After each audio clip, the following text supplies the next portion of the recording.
Viewers, ఇది actual నిన్న ఇవ్వాలి, బట్ ఎర్లీ మార్నింగ్ కరెక్ట్గా అన్ని విషయాలు మీకు చెప్దామని చెప్పేసి ఆపే.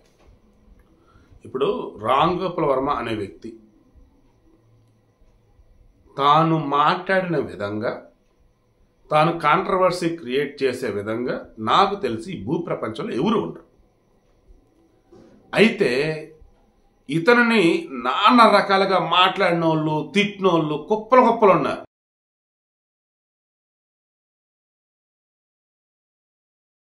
బట్ ఇలా అనుకుంటాడు అంతే, ఎవరిని పట్టించుకోడు. అదేమంటే దాని మీనింగ్ అదే, నాకు తెలియదే అంటాడు. లేకపోతే నేను అలా అన్నానా, నాకు తెలియదు. ఇలా అంటే నేను అంట వాలంటీర్ వదిలేంట్రా బాబు అన్నట్టు అనుకుంటాడు. అయితే నేను పట్టించుకుంటా, నాకు పట్టించుకున్న టైం వేస్ట్ రా బాబు అనుకుంటాడు. నన్ను ఎవడైనా ఏదైనా అనుకోని నాకు ఊడేదేమిలా పోయేదేమిలా, నేను ఇంతే, నాకు నేను కరెక్ట్గా ఉన్నా అనుకుంటాడు. నా లైఫ్ని ఎంజాయ్ చేస్తున్నా అనుకుంటాడు. అటువంటి అతను ఒక టీవీ డిబేట్లో కొలికిపూడి శ్రీనివాసరావు అని చెప్పేసి ఈ అమరావతి పరిరక్షణ కోసం అన్నట్టు అనుకోవచ్చు, లేదంటే ఈ అమరావతి ఉద్యమానికి సంబంధించి ముందున్నటువంటి నాయకుడు అన్నట్టు అనుకోవచ్చు. అతను టీవీ5 డిబేట్లో మోడరేటర్గా సాంబశివరావు గారు ఉన్నట్టున్నారు. అందులో ఇంకా మాట్లాడుతున్న మూమెంట్లో ఈ రామ్ గోపాల్ వర్మ అనేవాడు సమాజానికి పట్టిన చీడపురుగు, వాడి వల్ల ఈ సమాజం సర్వనాశనం అయిపోతా ఉంది. వాడిని చంపి వాడి తలని ఎవరైతే నా దగ్గర తీసుకొస్తారో నేను వాళ్ళకి ₹1 కోటి ఇస్తా అన్నాడు. మరి ఈ దగ్గర అంత డబ్బు ఉందో లేదో, అసలు ఎక్కడి నుంచి వచ్చిందంటూ నాకు అర్థం కాల.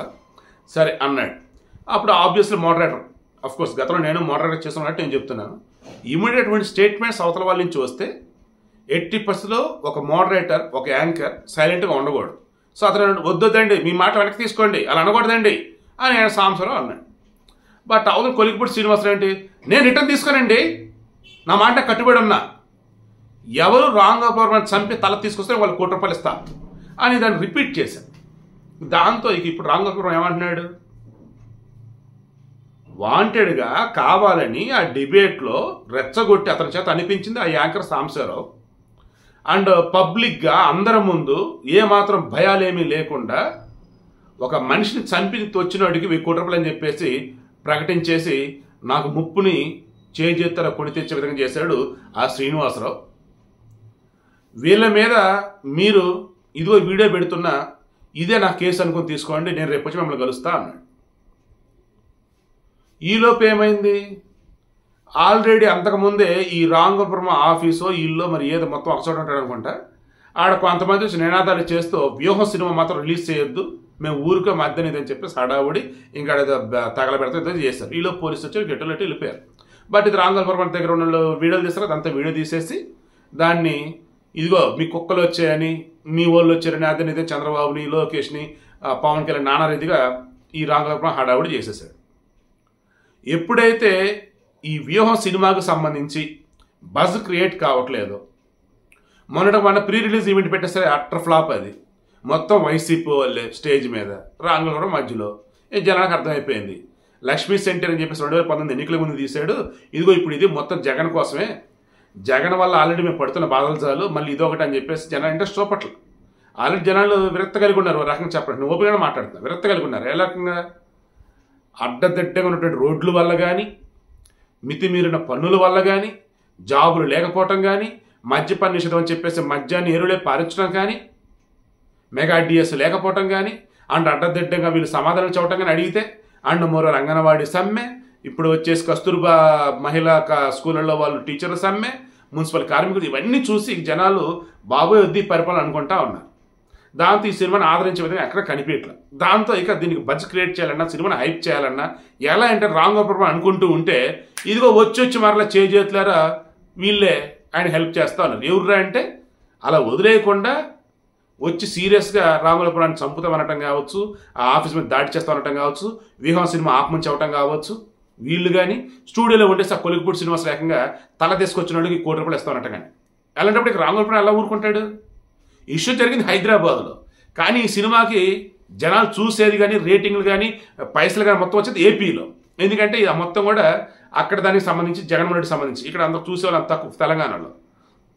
అండ్ మోరోవర్ ఇక్కడ కాంగ్రెస్ గవర్నమెంట్ ఉంది, ఏమనుకున్నా కానీ ఇక్కడ రేవంత్ రెడ్డి సీఎం కాబట్టి చంద్రబాబు వీళ్ళ మీద కేసులని అదని ఇదని అంటూ ఉన్నా, లేదంటే అమరావతిలో కేసులు అంటూ ఉన్నా ఇక్కడ అంత పట్టించుకోకపోవచ్చు. అందుకని ఇక్కడ ఇష్యూ మొత్తం కూడా హైదరాబాద్లో. బట్ ఆయన ఇక్కడ అంతా వదిలేసి ఏపీకి వెళ్ళాడు. ఏపీలో ఉంది జగన్ సీఎంగా ఉన్నాడు, డీజీపీ వచ్చి Rajendranath Reddy, and more over అన్నటువంటి వ్యక్తి వచ్చేసి అమరావతికి సంబంధించిన వ్యక్తి. ఇష్యూ మొత్తం జగన్మోహన్ రెడ్డి మీద తీసుకున్న సినిమా, చంద్రబాబు లోకేష్ పవన్ కళ్యాణ్ నెగిటివ్గా చూపించాడు సినిమాలు అని చెప్పేసి టాకు. ఇవన్నీ కూడా కలగలిపినప్పుడు ఇతనికి ఏదైనా హెల్ప్ చేయగలిగినా, అండ్ రామ్ గోపాల్ నిజంగా చంపబోతే కాపాడుకున్నా, ఇప్పుడు రామ్ గోపాల్ చంపుతా అని చెప్పేసి అంటున్న వాళ్ళ మీద, ఆయన కార్యాలయం మీద దాడులకు వచ్చిన వాళ్ళని ఒకవేళ అరెస్ట్ చేసి లోపల వేయాలన్నా, వాళ్ళు విచారణ పిలవాలని, ఇవన్నీ చేయగలిగింది చేయాల్సింది ఏపీ వాళ్ళే, ఏపీ పోలీసులు చేయగలరు. ఇది రామ్ గోపాల్కి అర్థమైపోయింది. దాంతో వెళ్ళి డీజీపీ రాజేంద్ర రెడ్డిని కలిసి, నిర్మాత ఇతను కలిసి కంప్లైంట్ ఇచ్చున్నారు, నన్ను చంపుతారు వాళ్ళని అరెస్ట్ చేయండి, అండ్ అటువంటి వాళ్ళు అసలు బయట తిరగనివ్వద్దు, వాళ్ళు కనుక బయట కనుక తిరిగారంటే ఇక చెలరేగిపోతారు, చంపటాలు ఈ రకంగా హడావిడి అని చెప్పేసి. ఇది ఒకనాడు రామ్ గోపాల్ వర్మ అనేబడే వ్యక్తి మాట్లాడిన మాటలు, అండ్ రీసెంట్గా ఈ వ్యూహానికి సంబంధించి కూడా ఆ పోస్టర్ ఏదో పెడుతూ అందులో వచ్చేసి కుక్కలుగా పెట్టి, ఒకటి చంద్రబాబు ఒకటి లోకేష్ ఒకటి పవన్ కళ్యాణ్ చెప్పేసి ఆ కుక్కలు వెళ్తున్నట్టు పెట్టి ఓపెన్గా ఇదే రామ్ గోపాల్ వర్మ తన ట్విట్టర్ అకౌంట్లోనే పెట్టాడు. మరి దాన్ని ఏమనాలి? ఎవరు పట్టించుకోవట్లా, కేసులు ఎవరు వేయట్లా. నేను మరలా స్టార్టింగ్ చెప్పా, రామ్ గోపాల్ వర్మ అడ్డదిడ్డగా బిహేవ్ చేస్తాడు, అవతల వాళ్ళు కూడా అదే విధంగా బిహేవ్ చేస్తారు. ఏ రోజు రామ్ గోపాల్ వర్మ వాళ్ళ మీద కేసులు పెట్టలా, అవతల రామ్ గోపాల్ వర్మ కేసులు పెట్టలా. ఇక తిట్టుకోవటం అరుచుకోవడం ఇవన్నీ నార్మల్ అనుకున్నారు. బట్ ఇప్పుడేంటి, ఈయన కేసు పెట్టాడు. ఎందుకు కేసు పెట్టాడు? సినిమా హైప్ రావాలి, సినిమా గురించి జనాలు మాట్లాడుకోవాలి, ఈ సినిమా టాపిక్ మొత్తం నానాలి. ఎందుకు? రేపు 29వ తారీఖు సినిమా రిలీజ్ కాబోతా ఉంది, కానీ 28వ తారీఖు కోర్టులో విచారణ ఉంది. ఈ సినిమాని అడ్డుకోవాలి అని చెప్పేసి లోకేష్ సిటీ సివిల్ కోర్టులో అడగటం, వాళ్ళు వచ్చేసి ఎక్కడ ఇవ్వద్దని చెప్పడం, అండ్ సెన్సార్ సర్టిఫికేట్ ఏదైతే దాన్ని రద్దు చేయాలని చెప్పేసి హైకోర్టుకి వెళ్ళటం. ఆల్రెడీ నవంబర్ 10 రిలీజ్ కావాల్సిన సినిమాని లోకేష్ వల్లనే రివిజన్ కమిటీ వేరే బెంగళూరులో ఉంది, రివైజింగ్ కమిటీ సమ్మె దానికి పంపారు. వాళ్ళు డిలే చేసి మొన్న ఇచ్చారు, క్లీన్ సర్టిఫికేట్ ఇచ్చున్నారు సెన్సార్. బట్ రామ్ గోపాల్ వచ్చేసి రిలీజ్ చేద్దాం అనుకున్న మూమెంట్లో వద్దొద్దు అని చెప్పేసి మరలా హైకోర్టుకి వెళ్ళారు. హైకోర్టు రేపు 28వ తారీఖు విచారణ ఉంది. సో 28వ తారీఖు విచారణ ఉండి ఒకరు సినిమా రిలీజ్ వద్దు ఆపమని చెప్పేస్తే ఆపేయాలి ఈయన. ఈలోపు ఇంకేం చేయాలి? సినిమాకి సంబంధించి రావాల్సిన పబ్లిసిటీ మొత్తం వచ్చేలా చేసుకోవాలి. ఒకవేళ సినిమా రిలీజ్ కాకపోయినా తను అనుకున్నది రీచ్ అయ్యేటట్టు చూసుకోవాలి. ఒకవేళ రిలీజ్ కనుక అయితే సూపర్, ఇంకా డబుల్ 100% పబ్లిసిటీ వచ్చినట్టే. సో రామ్ గోపాల్ అనే వ్యక్తి తనని తిడుతూ ఉన్నా, తనని ఎవరైనా కొట్టినా, తనని ఎవరు ఏదైనా చేయని పబ్లిసిటీ రావాలి. తను అనుకున్నది ఎవరికైతే చేరాలో వాళ్ళకి చేరాలి, అంతే. అదే వేలో ఈ వ్యూహానికి సంబంధించి పబ్లిసిటీ పీక్ చేస్తూ ఉన్నాడు. రేపు 25వ తారీఖు కోర్టులో తీర్పు వచ్చి దాని మీద బట్టి సినిమా రిలీజ్ అయ్యేది కాంది తెలుస్తుంది. కానీ ఈలోపు సినిమా మాత్రం ప్రమోషన్ పీక్స్ ఉండేలా చూసుకుంటున్నాడు, రూపాయి ఖర్చు కూడా లేకుండా. కేవలం తన మీద ఎవరైతే అటాక్ చేస్తామని అంటున్నారో, తనని ఎవరైతే చంపాలి అని చెప్పేసి అంటున్నాడో వాళ్ళందరి మీద కేసులు పెట్టేసి, అండ్ వీళ్ళంతా కూడా టీడీపీ తొత్తులు, జనసేన తొత్తులు అంటూ అటు చంద్రబాబుని, లోకేష్ని, పవన్ కళ్యాణ్ మరలా తీసుకొచ్చి, ఇదిగో వాళ్ళ గురించి నేను సినిమాలో చెప్పింది ఏదైతే ఉందో అది చూడకుండా కూడా నేనేదో అలా అన్నాను ఇలా అని చెప్పేసి హడావుడి చేస్తే ఏంటిది అని చెప్పేసి అలా కానీ, ఇంకా వేరేలా కానీ రామ్ గోపాల్ ఏం మాట్లాడిందంటే ఆయనకి తెలుసు కదా. సో నేను కన్క్లూజన్ ఏంటంటే, ఏనాడు పట్టించుకోకుండా జస్ట్ ఇలా దులుపుకొని వదిలేసారు రామ్ గోపాల్ వర్మ. ఇప్పుడు వెళ్ళి కేసుల మీద కేసులు పెడుతున్నాడు అంటే సినిమా పబ్లిసిటీ తప్ప వేరేది కాదు.